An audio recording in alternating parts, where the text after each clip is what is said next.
How to download YouTube videos on Hire TV. Downloading YouTube videos directly on a Hire Smart TV is not supported due to restrictions in the YouTube app. However, there are workarounds to download YouTube videos on another device and play them on your Hire TV. Here's how you can do it. Method 1. Download videos on a computer or smartphone and play on TV.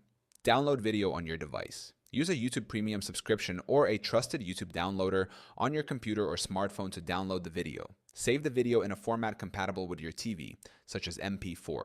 Transfer the video to a USB drive. Copy the downloaded video to a USB drive. Connect USB to Hire TV. Plug the USB drive into your Hire TV's USB port. Play the video on your TV. Use the TV's file manager or media player to locate and play the video. Method 2. Use screen mirroring.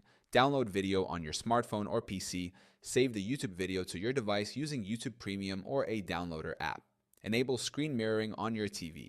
On your Hire TV, go to Settings Screen Mirroring and enable the feature. Connect your smartphone or PC. Use the mirroring feature on your device to cast the video to your TV. Play the video. Open the downloaded video on your smartphone or PC and it will play on the TV. Method 3. Use an external streaming device. Download video on your smartphone or PC. Use YouTube Premium or a downloader app to save the video. Use a device like Chromecast or Fire Stick. Connect the device to your Hire TV's HDMI port. Cast or transfer the video. Play the downloaded video on your device and cast it to the TV via the streaming device. These methods let you download and play YouTube videos on your Hire TV without violating YouTube's policies.